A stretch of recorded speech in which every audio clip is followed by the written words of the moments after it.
Jesus Christ, I haven't played an Otome game in over 6 months. Honestly, why do I even do this? It's not like I have the time anymore. Christ, what with having a 40-hour-a-week job, paying taxes, feeding the cat, prepping for cons. Really, I just think I need to quit. Ding! Computer noise! 8 whole people, huh? Well, if 8 entire people want me to do another game review, why the fuck not?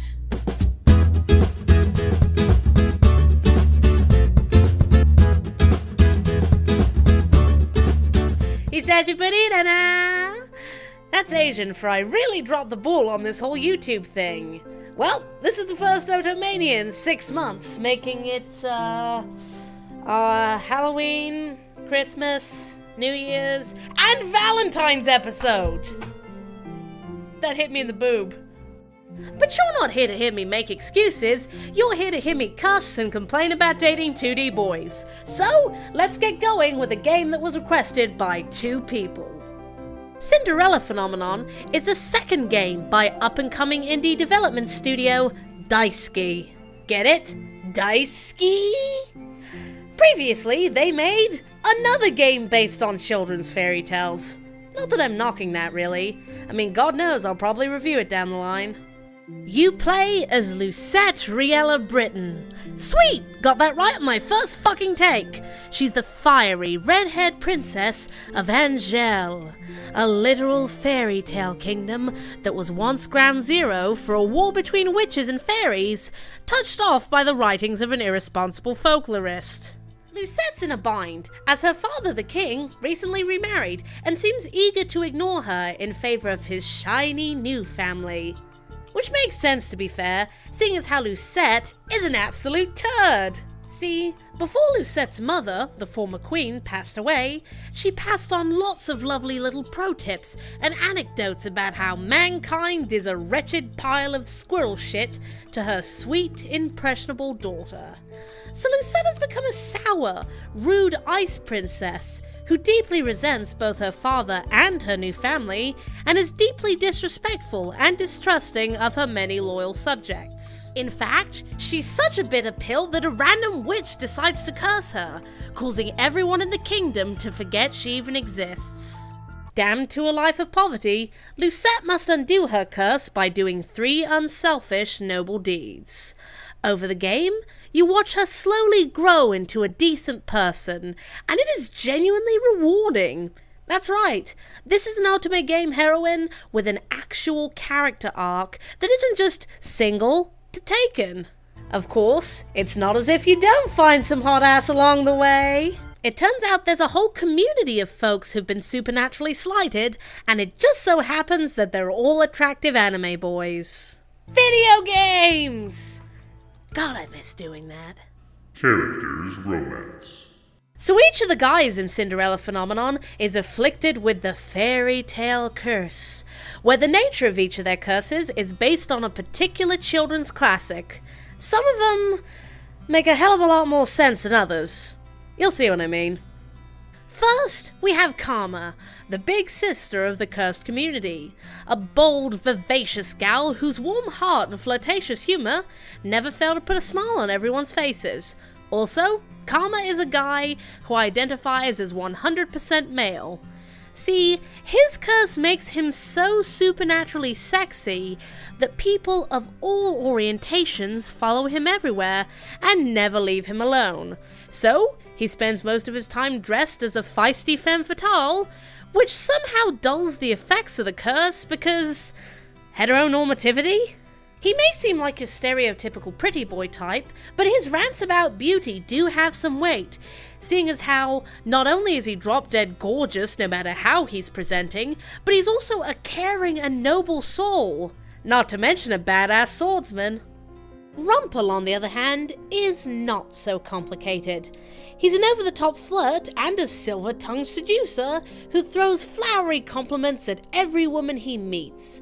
For the most part, though, he does genuinely mean what he's saying, to the point where he'd actively sabotage his own well-being to make others happy. The real meat of his character isn't really revealed until about 2/3 of the way through his route, seeing as how he's stuck with the Rumpelstiltskin curse, which causes him to forget everything except that he has the Rumpelstiltskin curse.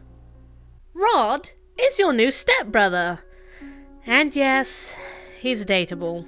Yeah, I know, it's weird. But you know what? They actually acknowledge that in this game. That's right, this is an Otome game where there are consequences for a relationship between step-siblings. How rare is that? His personality sucks. But so does Lisette's, you know? So when Rod acts like a rude, sarcastic little shit who shuts his stepsister straight down, it kinda makes sense. Rod has the curse of the Little Mermaid, which has made him mute and only able to speak through the stuffed bunny sitting on his shoulder, except when he can speak, which is sometimes, I think. Really, Rod's curse is the most convoluted out of any of them. Fritz is a member of the Castle Guard and your childhood friend. Or at least, he would be your childhood friend if you weren't such an ice-cold stick in the mud. Even after your curse has erased you from public consciousness, Fritz remains honest, loyal, loving, and devoted. Even though the only ones who should still remember you are other people with curses. Because Fritz just loves you that much. Or maybe he's cursed too. Although if he is cursed, he certainly doesn't know it. And it definitely doesn't have anything to do with this random big bad wolf looking character over here who's... Wait, never mind. Spoilers. And finally, Waltz, the sassy street magician kid who knows absolutely everything that's going on, but won't tell you, because this is an Otome game and what the fuck did you expect? He's smart, funny, caring, and holy crap, blatantly underaged. Except he's not really underage, he just looks super young because of his Neverland curse, which traps him in the body of a child in order to... Yep, we've got a 707 situation here, where the last route you unlock is also the canon route, and so filled with spoilers that I can't show any footage. Well, let's move on. Gameplay. Well, this one's gonna be short. Cinderella Phenomenon is a visual novel. That's it, really. No minigames, no gimmicks, no endless stat grinding, no, I don't know, sensuous nipple rubbing.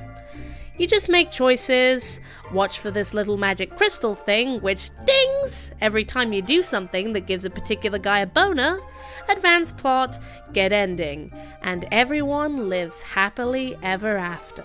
Unless they die, of course, which happens a lot, even in the good endings. See? Told you this would be a short section. Presentation. Alright, we're on a roll here, so let's kick off this section by saying that this game looks fucking great.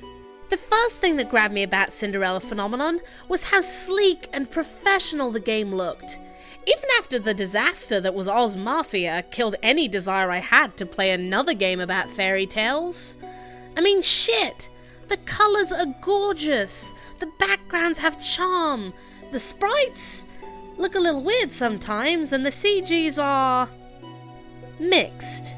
But the characters themselves and the designs are just so appealing that it doesn't really matter that much. And holy shit, the UI! The UI's fucking gorgeous!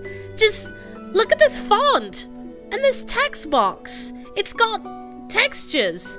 And a circle thing! And the animated title screen that shows your progress! And the opening, which is just...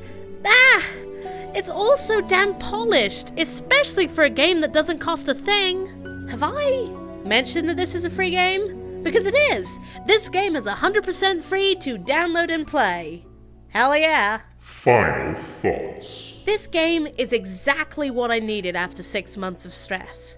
It's short, it's simple, it's fairly easy as long as you remember to save at every choice and go back if you don't see that telltale boner crystal. Cinderella Phenomenon is by no means a perfect game. I mean, the characters can look pretty off-model at times.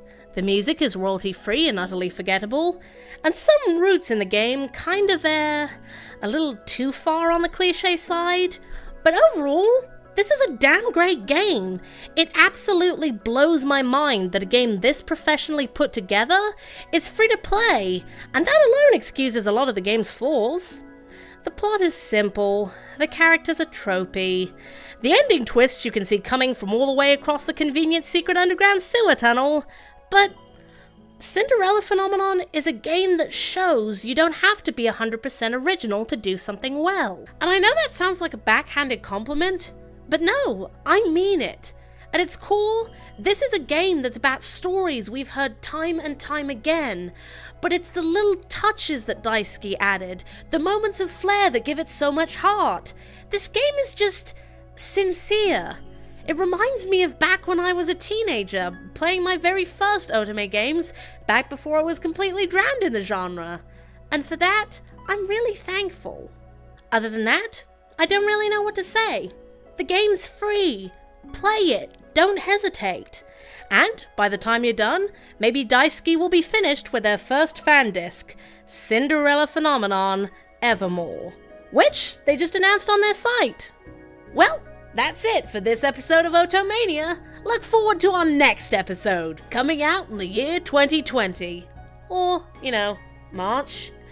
Now I just need to figure out what game I'm gonna play next, or just hold another stupid poll. So, from us here at Vitamin H, here's wishing you a happy Halloween, Merry Christmas, Happy New Year, and a Happy Valentine's Day. Here's hoping the next time I see you, I won't be wishing you a Happy 4th of July.